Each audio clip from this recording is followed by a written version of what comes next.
Temos um tema muito interessante, mas eu quero apresentar aqui os convidados desta manhã. É óbvio, estamos aqui com o pastor Roger Martins, que eu digo que ele vem aqui todo forte para inflacionar o mercado, porque realmente, né, Felipe, a gente não está muito lá naquela... pastor na Roger, malhação, né? pastor Roger Martins. Eu vou servir de inspiração para que vocês comecem a fazer uma atividade regular, né? É isso aí.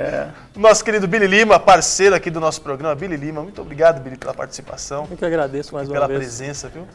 E o Hércules Santos, que é locutor da Rádio CBN. Obrigado, Hércules, pela presença aqui. Que isso, um prazer. E também o Josino Ribeiro, do Sistema Globo, da Sport TV também, né? Aliás, eu quero agradecer desde já a Rádio CBN e a Globo por terem fornecido, da liberação do Josino e do Hércules a estarem aqui para acrescentar e abrilhantar em nossos comentários aqui sobre a Copa das Confederações. Legal, o prazer é nosso, a gente espera contribuir um pouquinho com o tema, né? Muito obrigado pelo convite também. Bom, o Momento Esportivo de hoje quer falar de um tema que é a Copa das Confederações. Quais são aí os pontos positivos, os pontos negativos, o que a gente pode esperar, inclusive, desse evento, que é um pré-evento da Copa do Mundo, né? E a gente vê que muitas coisas já estão sendo mobilizadas ao redor aqui, principalmente no Mineirão, que é Belo Horizonte, que é a cidade onde nós estamos, mas o Brasil afora está todo aquecido por essa Copa das Confederações. Eu quero trazer uma pimenta aqui já, porque a gente noticiou aqui pela manhã, a gente vai falar bastante do esporte, mas eu quero saber a opinião de vocês. Pela manhã, nós noticiamos que o Anastasia, o governo do estado de Minas Gerais, decretou uma proibição para greves e manifestações aos arredores do estádio e deu uma multa de R$500 mil dia para os sindicatos que desrespeitarem essa norma. E aí, gente? Olha, para mim, fere o direito de ir e vir do cidadão. Né? Claro que é um inconveniente, mas é exatamente nesses eventos em que as manifestações se tornam mais vistas. Né? Por exemplo, o jogo Brasil e Chile, em Belo Horizonte, a gente teve 3 manifestações. Uma na prefeitura, outra na região do Mineirão e outra, salvo engano, na Praça 7.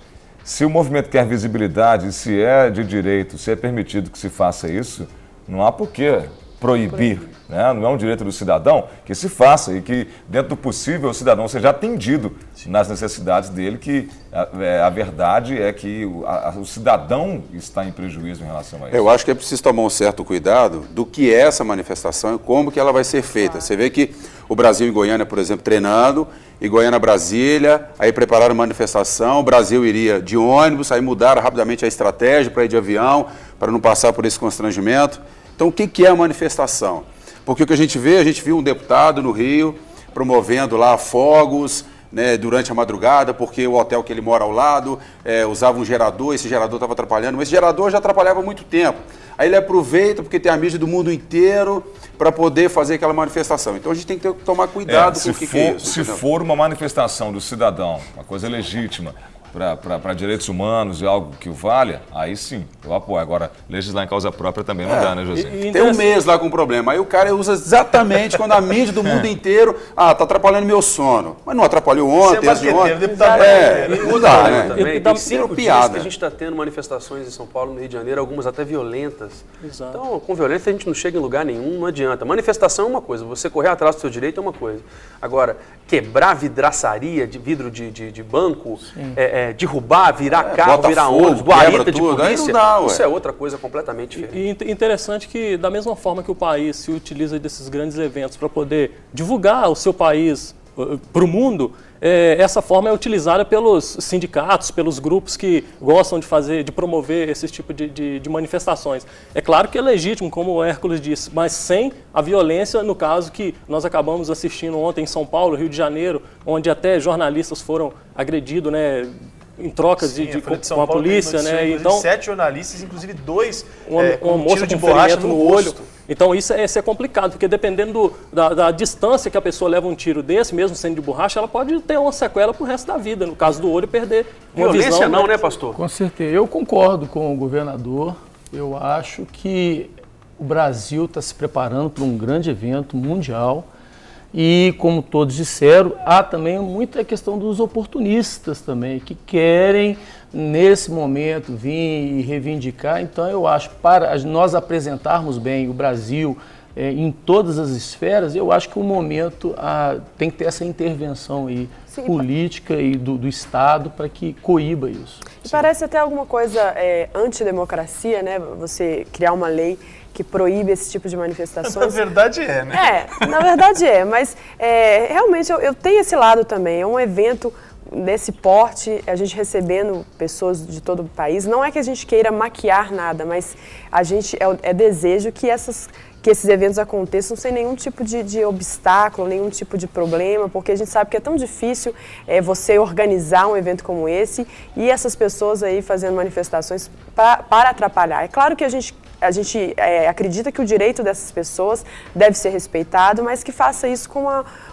de uma maneira mais pacífica, né? Que é lógico, o intuito da manifestação muitas vezes é criar alvoroço mesmo para chamar a atenção, mas que sejam manifestações conscientes, né? E não violentas. Né? Bom, a Copa tá aí, tá começando, tem os primeiros jogos, a gente tem Tahiti, que já enfrenta de cara na estreia, né, Billy? Aqui em Belo Horizonte, enfrenta o jogo a Nigéria, enfrenta a Nigéria. Se tudo der certo, né? Se tudo der certo. Então, aí eu já queria colocar essa primeira bomba aqui. Exato. Ontem a gente teve notícia que a Nigéria atrasou por causa do negócio de um bicho que não foi pago, etc. Como é que funcionou isso? Se fosse o time do Botafogo... Pois eles fizeram as duas últimas partidas e receberiam um bicho que seria uma premiação por essas duas partidas, que eu acho que foi uma vitória e um empate. As eliminatórias da Copa. As eliminatórias da Copa Africana. Porém, para a Copa do Mundo, aliás. Porém, a Confederação Nigeriana ofereceu apenas 50%. Então, os jogadores machos falaram, então nós não vamos para o Brasil e pronto. É claro que teve que haver a intervenção do Gênome Valk lá, que apaziguou a situação, e aí estamos esperando que eles cheguem aqui sábado e domingo. Quem agradece é o Tahiti, né, que está treinando já há uma semana. Mas eu acredito que a FIFA vai resolver essa questão. Com certeza. Vai se reunir com a federação. O próprio discurso do Gênome Valk foi muito claro em relação nas a entrelinhas que há uma resolução, não sei se diplomática, não sei se por parte da Nigéria somente, se existe algum auxílio. Ele garantiu que a Nigéria vem para o Brasil. Agora, quem deu o dinheiro, se pagou ou não, ainda aí não ficou claro. já é uma questão se viram interna, com a grana. cabe a apuração. Teve um outro fato agora inusitado, gente, que foi uma questão do Uruguai. Vocês viram isso aí do Uruguai, que ficou... O técnico veio a público dizendo assim, olha, eu estou chocado pela falta de organização, porque a gente está sem estádio para treinar, deixaram o estádio para a gente treinar a 1h20 do hotel onde eles estavam hospedados. Ele falou, isso aí eu não vou me sujeitar, porque 1h20 para ir, chegando lá a gente já tem que pensar no 1h20 para voltar, eu tenho que pensar no bem-estar dos atletas. Então, já está acontecendo algumas situações que estão... São essas coisas que às vezes nos deixam chateados, né? Você tem um país com essa dimensão, há quanto tempo a gente sabe de Copa das Confederações, Copa do Mundo. Aqui em Belo Horizonte, por exemplo, a gente não teria esse problema. Você tem um estádio de Independência que foi fechado, preparado para que os times treinassem lá e jogam no Mineirão, ok. Os outros estádios, quando se faz isso, você coloca o time para treinar 1h20, é uma vergonha isso. É o mesmo que chegar no aeroporto, por exemplo, aí que é obra para todo lado, por que não resolveu antes, por que não fez antes? Aí os caras chegam, não tem uma informação. Eu estava acompanhando o Atlético em Santos, quando eu voltei, fiquei 2 horas parado no aeroporto, aí voo que não tem, cancela, é uma confusão. Isso gera uma indisposição, é uma vergonha para nós brasileiros recebermos essas delegações. Tem muita coisa para ser feita. Essas delegações vêm e reclamam porque precisam reclamar mesmo, bom que sabe? É uma vergonha isso. Essas coisas que não podem acontecer.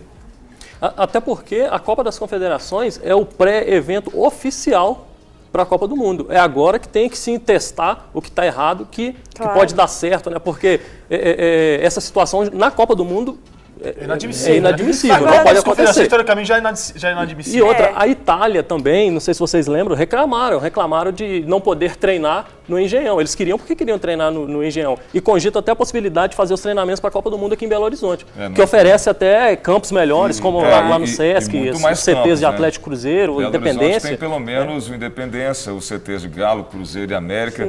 E o Sesc ainda. Um campo sensacional, novo. Os CTs do Atlético e do Cruzeiro estão entre os melhores. Os dois do Cruzeiro, né? Com certeza. Os dois são Billy, você falou uma coisa aí que eu achei interessante. A gente está falando muito sobre testes. A Copa das Confederações, por ser antes da Copa do Mundo, muitas pessoas estão falando sobre que vai ser um evento que vai ser muito observado e o Brasil também está entrando nessa. O que vocês acham, agora falando da seleção, do time do Brasil mesmo, ele está preparado? Agora complicou. Vocês... Quero agradecer a participação. Quer falar a verdade? Uma das obras a mais atrasada. Eu posso maquiar? Pode. Eu posso maquiar? Vai ser o maior teste da Copa das Confederações, talvez vai ser Não, a a seleção. questão assim, muita gente está focando na Copa do Mundo. A seleção, a impressão que a gente tem também que está focando na Copa do Mundo. Até alguns jogadores estão entrando para serem testados para a Copa do Mundo. O que vocês acham disso? O que pode acontecer com o Brasil nessa Copa A das gente teve Confederações? uma quebra na sequência.